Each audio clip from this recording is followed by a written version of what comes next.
System ही वैसा बना हुआ है जो कभी सोच ही नहीं रहा है, जो हमारे सनातन के कोर से कनेक्टेड ही नहीं है। ये काम मीडिया का है, मीडिया को करना पड़ेगा, आज नहीं तो कल। केवल और केवल मीडिया ही ये कर सकता है। क्यों? क्योंकि मीडिया खुद को भी सुधार सकता है और वो इन तीनों पर दबाव डाल सकता है सुधारने के। बाकी किसी के पास ना अंदर से वो आत्मबल है और ना ही कोई और सिस्टम है डेमोक्रेसी में जो इस चीज को सुधारे। तो इसलिए मीडिया का रोल बहुत इंपॉर्टेंट हो जाता है।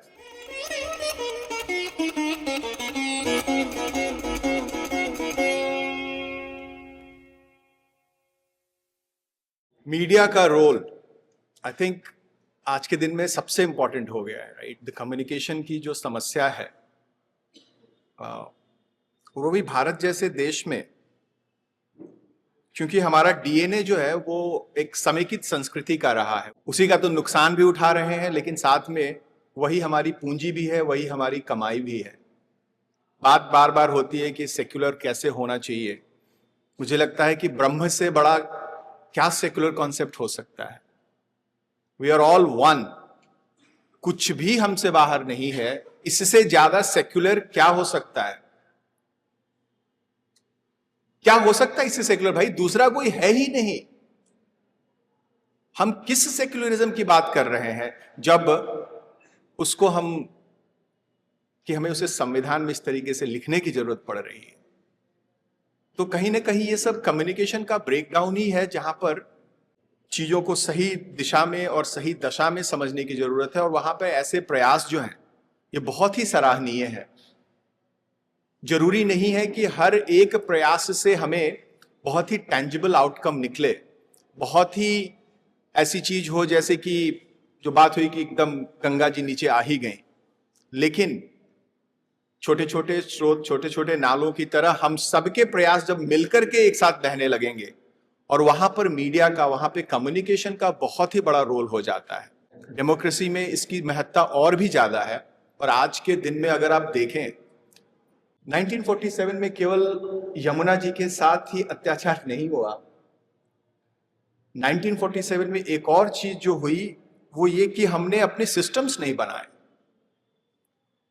अभी जो मंदिरों की आप बात कर रहे थे, मंदिर, क्योंकि कुछ देर पहले एक हमारे पुलिस में मित्र हैं, उनसे चर्चा हो रही थी कि भारत में पर कैपिटा पुलिस की संख्या बड़ी कम है, इसलिए क्राइम है, ये है, वो है। भारत जैसे देश में पुलिस की जरूरत ही नहीं थी। समस्याओं के समाधान कोर्ट तक, पुलिस थाने तक नहीं जाते थे, मंदिरों में सॉल्व हो जाते थे। हमारे पास रामायण और महाभारत के इतने उदाहरण हैं, वहां पे ही दृष्टांत थे कि भाई तुम अगर ये चूज करोगे तो ये पॉसिबल आउटकम है, सोच लो। हर चॉइस पे क्या पॉसिबल आउटकम हो सकते हैं, महाभारत में सबके दृष्टांत पड़े हुए हैं और जन जन उससे वाकिफ था। इसलिए हमारे यहां कभी पुलिस की उस तरीके से जरूरत ही नहीं पड़ी। पुलिस तो अंग्रेज लेकर के आए थे वसूली करने के लिए, और आज भी हम उसी प्रोसेस में हैं। प्रॉब्लम यह है कि जो 3 पिलर्स मेन बोले जाते हैं, जुडिशरी का, एग्जीक्यूटिव का और लेजिस्लेटिव का, ये सब हमने कहीं ना कहीं से कॉपी किया हुआ है। मैं संविधान के विरुद्ध बिल्कुल नहीं हूं, लेकिन हमारा संविधान बाकी सब जगहों से जब बटोर के, हम सब पढ़ते भी है, जब सिविल सर्विसेज की तैयारी कर रहे थे तो ये बहुत जरूरी था कि भैया ये जो है कौन कौन से जर्मनी से लेके आए हैं, कौन अमेरिका से लेके आए, सब रटना पड़ा, तब जाकर कोई एग्जाम क्लियर हुआ। लेकिन वो मूल रूप से हमें जो चाहिए था वो नहीं है। और ठीक है, उस समय जो हड़बड़ी थी, देश आजाद होने वाला है, अंग्रेज छोड़ के जाने वाले, हम क्या कर सकते, तो उस समय के नेताओं ने जो उचित था वो किया।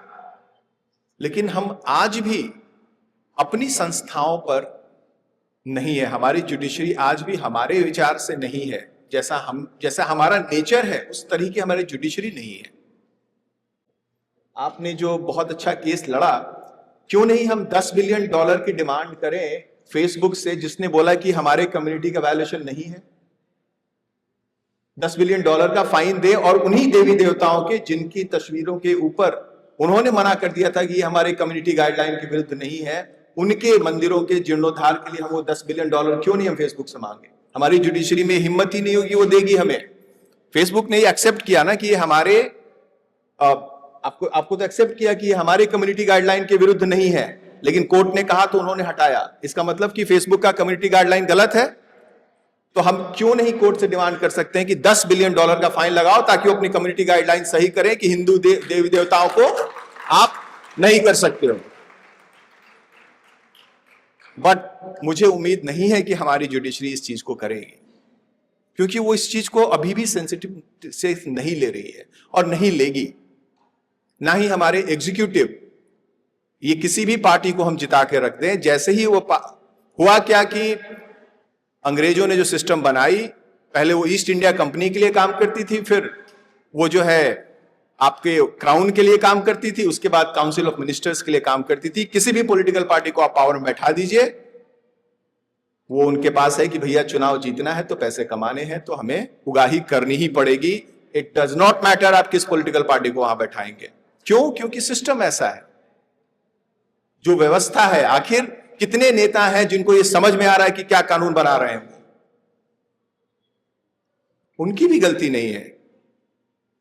जितने नेता हैं उनके यहां पे हम सब जो है चाय पीने के लिए जो पहुंच रहे थे, बेचारों का एक एक दिन का दूध का खर्चा जो है वो हजारों हजार लाखों में जाता होगा। वो कहां से बैठ करके ये सोच पाएंगे कि देश को किस तरह के कानून की जरूरत है? हमने सिस्टम ही नहीं बनाया हुआ। ये पॉसिबल ही नहीं है हमारे लेजिस्लेचर के पास कि वो चुनाव जीतने के अलावा किसी और चीज की चिंता कर सके। कहां से वो यमुना जी के वो 15% प्योर पानी दे सकते हैं जब एक बार वो डैम बन गया? तो गंगा जी के साथ भी वही समस्या है, अपना जल है ही कहां वहां पे। तो ना लेजिस्लेटिव खुद को सुधार सकती है, ना जुडिशरी खुद को सुधार सकती है, ना एग्जीक्यूटिव खुद को सुधार सकती है। दामोदार आ जाता है पूरा का पूरा हमारे मीडिया पर। आज हम कितने भी हतोत्साही हों, ये जो 4th पिलर ऑफ डेमोक्रेसी है, एकमात्र यही है जहां कुछ ट्रांसफॉर्मेशन हो सकता है, क्योंकि ये ओपन है। बाकी 3 सेल्फ सर्विंग है। मैं सिस्टम में रहा हूं, कोई भी ब्यूरोक्रेट बियॉन्ड अ पॉइंट वो नहीं रिस्क ले सकता है। भाई उसकी पूरी जिंदगी की कमाई है, वो खुद मिडिल क्लास से आया हुआ है, उसकी सिक्योर नौकरी है, वो क्यों रिस्क लेगा? आप कितना भी रोए पीटे, वो आपके ऊपर अत्याचार नहीं करेगा क्योंकि वो अंग्रेज नहीं है, लेकिन वो अपनी नौकरी थोड़े आपके लिए दांव पे लगाएगा। उसको ना कहने का अधिकार है, हां कहने का अधिकार किसी को नहीं। क्यों? अंग्रेज ये सिस्टम छोड़ के गए हैं, और उस अंग्रेज के सिस्टम से जो एक बार सरकार के अंदर घुस गया, उसको इतना फायदा है कि वो क्यों बदलना चाहेगा? हम आप भी अभी यहां पर अच्छी खासी जो है लाइट है और ये सब कुछ है, और बाहर बोला जाए कि भाई एकाएक बहुत तेज बारिश हो रही है, हम दरवाजा बंद करेंगे कि नहीं थोड़ी देर के बाद? कि भाई यहां पे ज्यादा से ज्यादा 500,000 लोग 2,000 लोग तक आ सकते हैं, उसके बाद पूरे वृंदावन को हम अंदर तो आने नहीं देंगे। तो सिस्टम ही वैसा बना हुआ है जो कभी सोच ही नहीं रहा है, जो हमारे सनातन के कोर से कनेक्टेड ही नहीं है। ये काम मीडिया का है, मीडिया को करना पड़ेगा, आज नहीं तो कल। केवल और केवल मीडिया ही ये कर सकता है। क्यों? क्योंकि मीडिया खुद को भी सुधार सकता है और वो इन तीनों पर दबाव डाल सकता है सुधारने के। बाकी किसी के पास ना अंदर से वो आत्मबल है और ना ही कोई और सिस्टम है डेमोक्रेसी में जो इस चीज को सुधारे। तो इसलिए मीडिया का रोल बहुत इंपॉर्टेंट हो जाता है। इसी विजन के साथ 2018 में जब हम वापस भारत भूमि में आए, तो बहुत ही सौभाग्य रहा कि हिंदुस्तान समाचार के सीईओ की तरह कार्य करने का मौका मिला। उसका डिजिटल ट्रांसफॉर्मेशन का बहुत ही अच्छा एक्सपीरियंस रहा, और उसके चलते मुझे प्रसार भारती, जो भारत की जो पब्लिक ब्रॉडकास्टर है, उसके डिजिटल वर्टिकल को सेटअप करने के लिए, तो जैसे टीवी के लिए दूरदर्शन है, आकाशवाणी के लिए रेडियो है, मुझे इंचार्ज बनाया गया कि उसका डिजिटल वर्टिकल खड़ा करिए। 4 साल तक वो काम किया, बहुत ही अच्छे से चला। अंततः लेकिन वहां पर फिर से वही एक लेवल आया जहां पर कि जो काम करना था मूल रूप से, वो काम नहीं हो पा रहा था, स्पेशली सनातन को लेकर के। सो 3 बातें मैं आपके सामने रखना चाहूंगा जिस पर फिलहाल मैं काम कर भी रहा हूं और आप सबसे सहयोग की भी उम्मीद है। काफी सिनर्जीज भी हैं वहां पे। सो पहली चीज कि मीडिया की जो इंपॉर्टेंस है, उसमें सनातन के लिए अगर हमने हर ड्राइंग रूम में रीबर्थ को डिस्कशन पॉइंट बना दिया, पुनर्जन्म एक तथ्य है। ये हमारे न्यूज रिपोर्ट से, टीवी सीरियल से, हमारे आर्टिस्टिक वर्क से, अगर पुनर्जन्म एक प्रूवन तथ्य है, जो कि है, ये अगर हर घर में डिस्कशन होने लगा तो आप सनातन हो कि नहीं हो। जिस दिन आपका बच्चा आपसे पूछे कि मैं पिछले जन्म में क्या था, मैं जानना चाहता हूं, या उन कर्मों के आधार पर मैं इस जन्म में अपने प्रारब्ध को किस तरीके से काटूंगा, इसके उपाय ये सब मुझे समझना है, वो खुद से ही आपके एस्ट्रोलॉजी से लेकर के, आयुर्वेद से लेकर के, कर्म के सिद्धांतों पर अपने आप वो सनातनी हो गया। और सबसे बड़ी बात, मौलवी साहब क्या जवाब देंगे इसका? गरुड़ पुराण तो नहीं बताएंगे, वो क्या जवाब देंगे? सो मीडिया का एक बहुत बड़ा रोल अगर सीधे सीधे देखें तो हमें कोई जिहाद करने की जरूरत नहीं, हमें किसी से लाठी उठाने की जरूरत नहीं, हमें कोई बम इंप्लांट नहीं करने हैं। हमें बस जो तथ्य है हमारे सनातन का कोर, कि हम एक आत्मा है जो अपने कर्मों के चलते बार बार हमारा पुनर्जन्म हो रहा है। यह सवाल जिस दिन हर बच्चा पूछने लगा, अपने आप हमारा काम हो गया। बट उसके लिए जितनी सच्चाई हमें खुद में चाहिए, जितनी प्योरिटी हमें खुद में चाहिए, जितना अष्टांग का प्रैक्टिस हमें खुद में करना होगा, वो शोध करना होगा, उतना पवित्र होना होगा, तभी वो पात्रता हम में आएगी। और इसके लिए हमारे बीच में जो ऐसे मनीषी हैं, ऋषिगण हैं, आज के दिन जो जीवंत उदाहरण है, उन सबके, आप सबकी प्रेरणा से ही हम सब ये ताकत ले सकते हैं। इसलिए आप सबके आशीर्वाद की बड़ी जरूरत है। अब बहुत हद तक क्लैरिटी है, लेकिन देखते हैं रास्ता कैसे आगे खुलता है। So that is the first part, कि मीडिया के साथ क्या कर सकते हैं। इसी कोशिश में मैंने प्रसार भारती के सीईओ की तरह कोशिश भी की थी, but given the current political disposition ये हो नहीं पाया था। देखते हैं आगे कभी। ये बहुत मुश्किल काम नहीं है। अभी जैसे उन्होंने संतोषी माँ के व्रत की कथा की, इस पुराण में कहीं नहीं है, बट पूरा देश मना रहा है। तो कॉन्सेप्ट्स को इम्बाइट करना बहुत डिफिकल्ट नहीं है अगर मीडिया उसके पीछे आ जाए तो। पूरा देश जो है वो नागिन के शो देख देख करके नागिनों के बारे में इतना कुछ जान चुका है। तो it's not very difficult concept कि एक कॉन्सेप्ट जो है पुनर्जन्म, जो कि इतने हमारे पास तथ्य हैं, उसको हर बच्चा जान जाए, हर बच्चा उसके बारे में कन्विंस्ड हो जाए। ये बहुत डिफिकल्ट काम नहीं है, लेकिन इस एकमात्र काम से हमारी सारी समस्याएं जो है वो खत्म हो जाती हैं, क्योंकि पादरी जी और मुल्ला जी के पास इनके जवाब नहीं है। फिर वो गीता कैसे नहीं पढ़ेगा, फिर वो पुराण और फिर वो वेद शास्त्रों और हमारे जो जितने भी ग्रंथ हैं, जितने भी धर्माचार्य, उनके पास कैसे नहीं आएगा।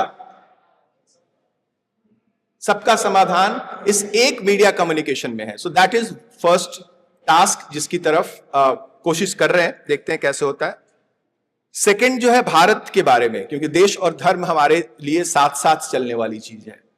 तो फिलहाल एक पुस्तक का ड्राफ्ट तो किया है, पब्लिशर्स के पास भेजा है। तो जितने ग्लोबल पब्लिशर हैं वो अभी तो इसको बोल रहे हैं कि ये बहुत ही अलग सा आइडिया है, पता नहीं चलेगा कि नहीं चलेगा। चलेगा तो सुपर हिट हो गया, लेकिन हम रिस्क नहीं ले सकते। और आइडिया बहुत ही सिंपल है कि ये जो अलग अलग राष्ट्र की तरह जब हम सोच रहे हैं, तो हम ऐसे क्षण पे हैं, ऐसा मोमेंट है हमारी हिस्ट्री में, पूरी ह्यूमैनिटी का, कि हम सब खत्म होने वाले हैं। अगर हमने पोल्यूशन, अगर हमने एनर्जी क्राइसिस, अगर हमने इन्वायरमेंट, इन सारी चीजों को नहीं संभाला तो चाइना वर्सेस यूएस और रशिया वर्सेस यूक्रेन, ये सब करके नहीं होगा।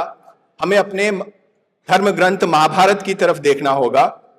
और आज हमें फिर से पांडव जगाने होंगे जो मिलकर के इन ग्लोबल क्राइसिस के अगेंस्ट साथ खड़े हो। उस पांडवों का की एक परिचर्चा के लिए कि किस तरीके से ये किया जा सकता है। नकुल रूपी जर्मनी, सहदेव रूपी जापान, भीम रूपी चीन, अर्जुन रूपी अमेरिका और भारत रूपी युधिष्ठिर, जब ये 5 भाई एक साथ मिलकर काम करेंगे अपने अपने रोल में, और वहां पर भारत का रोल जो है वो बहुत, ना उसे अर्जुन बनना है, ना उसे भीम बनना है, ना उसे नकुल बनना है, ना सहदेव बनना है। धर्म की जो बात है कि सही रास्ता क्या है, वो मार्गदर्शन करना। तो जब बात होती है कि विश्व गुरु बने ना बने पता नहीं वो क्या कॉन्सेप्ट है, बट एक साथ में रह करके इन देशों के साथ जब हम इस विश्व की परिकल्पना करें तो वसुधैव कुटुंबकम का जो हमारा कोर है वो हमें तुरंत जीवंत कर सकता है। तो देखते हैं कुछ और पब्लिशर से बात हो रही है तो इस दिशा में क्या हो सकता है, one step at a time. और तीसरी बात, बस आपने मंदिरों को लेकर के जो बात की, ये उससे भी बड़ी क्राइसिस है जितना हम देख रहे हैं। अगर आप सिंपल सी बात देखें, आपने तो बहुत सारी जो है फ्रेश आइडियाज की बात की और बहुत ही सराहनीय है, लेकिन सिंपल सा एक कैलकुलेशन ये है कि दिल्ली जैसे जगह में या किसी भी आज के टाउन या शहर में कोई भी एक सोसाइटी में 250-300 परिवार तो रहते ही हैं। 250-300 परिवार में मतलब कि 1200-1400 1000 के 1000-1200 लोग रह रहे हैं। 1000-1200 मतलब हर एवरेज हर दिन 3 लोगों ने जन्म लिया, 3 जन्म दिवस तो हो गए। 365 गुणे 3 1100 हुए 1200। तो एवरेज एक सोसाइटी में 3 लोगों का जन्मदिन पर डे है। कोई ना कोई एक एनिवर्सरी होगी, किसी ना किसी एक अच्छी चीज की पूजा हो रही है और कोई ना कोई एक कष्ट निवारण। तो 6 पूजा पर डे वहां के नेबरहुड टेम्पल में होना ही चाहिए।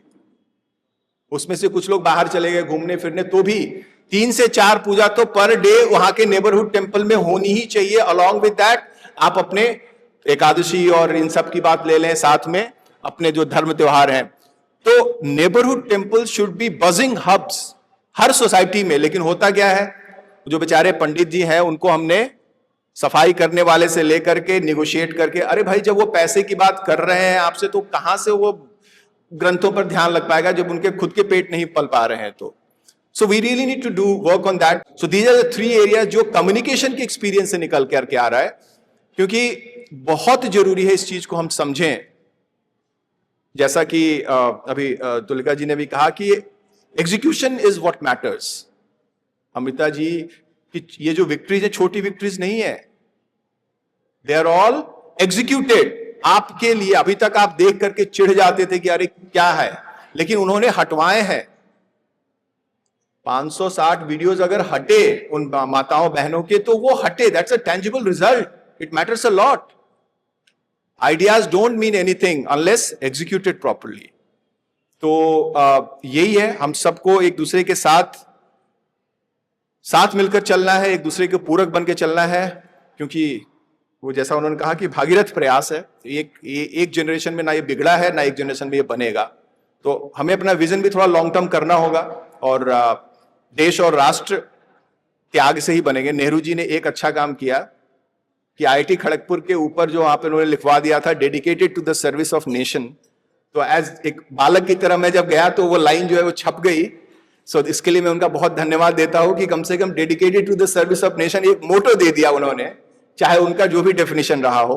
बट देश और राष्ट्र के लिए अगर हम जीवन को समर्पित नहीं कर सकते, और उसके लिए त्याग तो चाहिए होगा, हम सबको हर लेवल पे करना होगा। सो इसके साथ ही मैं अपनी वाणी को विराम करता हूं। बहुत बहुत धन्यवाद और आप सबको बहुत बहुत बधाई हो और बेस्ट ऑफ लक। सब बहुत अच्छा कर रहे हैं, सब मिलकर चलते हैं संघ चक्र।